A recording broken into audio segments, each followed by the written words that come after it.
Yo, yo, yo, what's up? George Crump here with another video, Seed Grounds Management. Just checking in. Today I'm out here in Prince George. Last year I got this property. It's an investment property that I got from a friend of mine. Said he needed it cleaned up. So when I originally first got here, I didn't have. It was a chaos. On the left side, there were, maybe like, there was a lot of just overgrowth. But on both sides, there were really just a whole lot of overgrowth to where, this driveway was just not open like it is now. So this property is about to go on the market.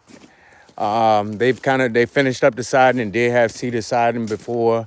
I want to say that they had to pretty much gut this entire house.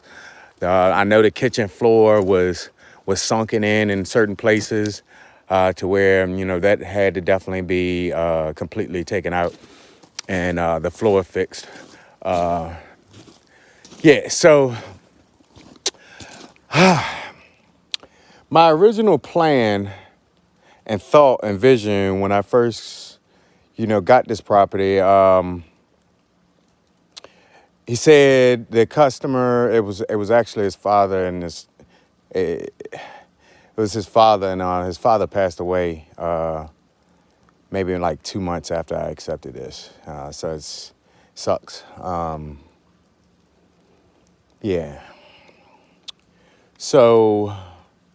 So his father has said to me, just make it, look at this property as if it was yours. And so that's how we want to, do the landscaping. Cool. So my original vision for this property was to, where the dumpster is, to kind of cut the driveway off right there. Maybe not even go that far. Maybe stop here at the corner of the house right here at the gutter. And then the rest of that behind it be just all grass. So then you kind of had like a little bit of a driveway pad.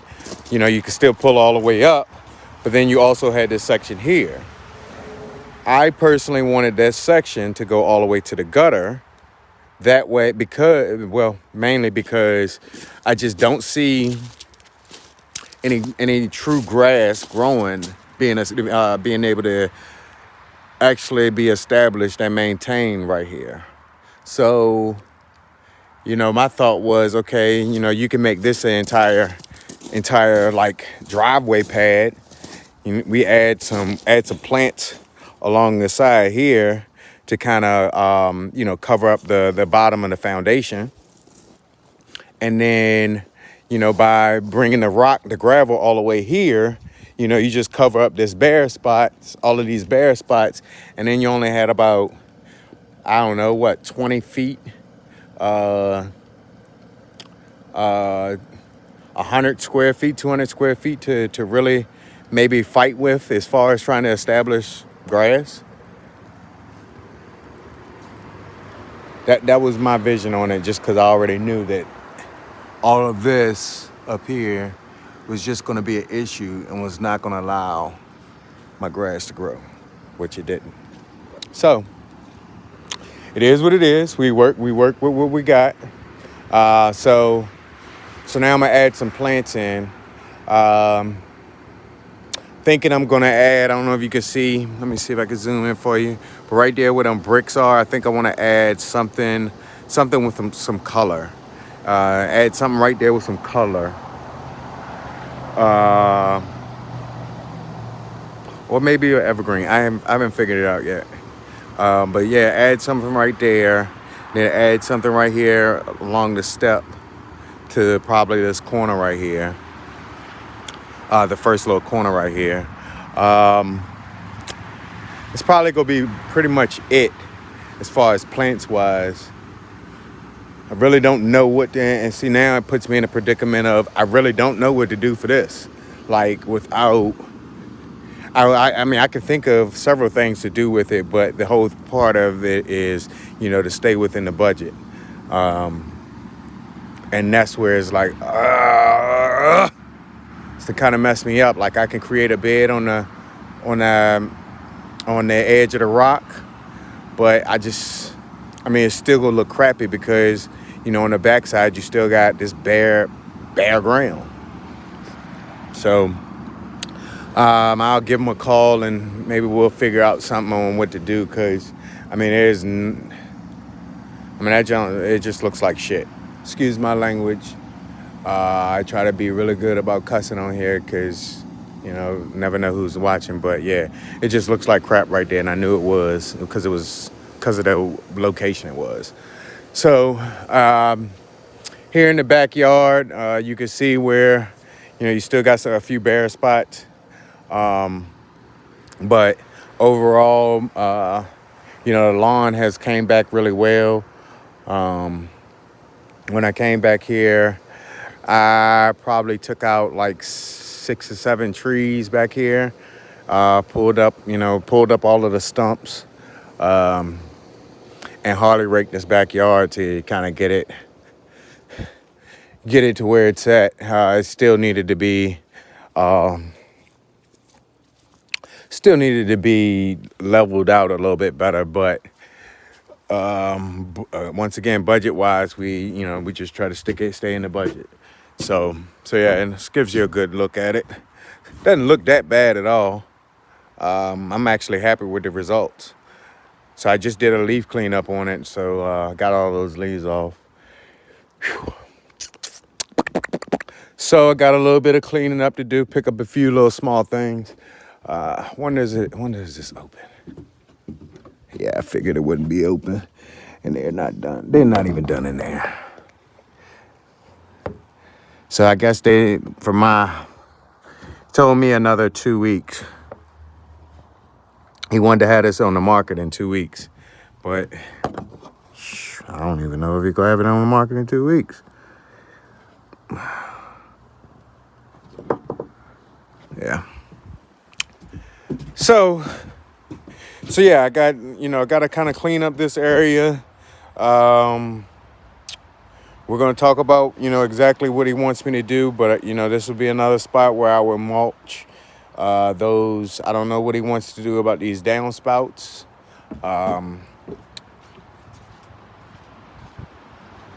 Yeah, I don't know what he wants to do about these downspouts. And then this area right here, once again, kind of needs to be hardy rake and some topsoil.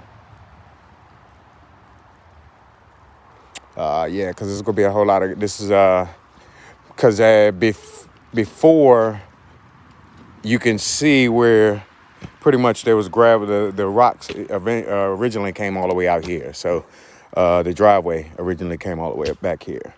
So we're kind of, pushing it back a little bit, as you can see. And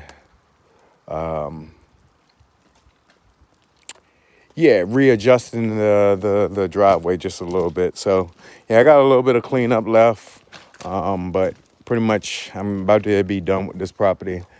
Yeah, like I say, I'm pretty happy with the process of it. The only thing I will say, if you are a realtor or you're thinking about doing an investment property, you should find a good landscaper and trust that landscaper, work with that landscaper, because there's so many different options to go about getting all of the work done. So with that being said, like with this property, like all of the debris and stuff that I took out of this property, I took it out in dumpsters. I'm pretty sure that I could have ripped everything up and been able to pile it all up, and I would have been able to like put it in the middle of this yard right here and then just have a burn fire one day. Do a fire one day while I'm here working, a controlled fire, and That way I get rid of all of that wood. So I mean, we did have the largest dumpster, but still, it was very easy and to fill up with trees and dirt, because I mean, you're picking up leaves and debris and stuff like that, so dirt was in it as well. So yeah, so like, that's just, money where you could actually be saving it. Another thing was, let's see here. I did rip up the original deck that was on here. Then like, okay, like now I've already hardly raked this property, but then, now finally the dumpster is moved, and so now I have another spot that I need to bring the equipment back to Harley Rake. I technically could have did all of this at one time, and just been out of here, one and done. Let's see what else. Okay, the gravel. All this gravel was dropped off, and obviously somebody laid it. Well, again, we could have got the gravel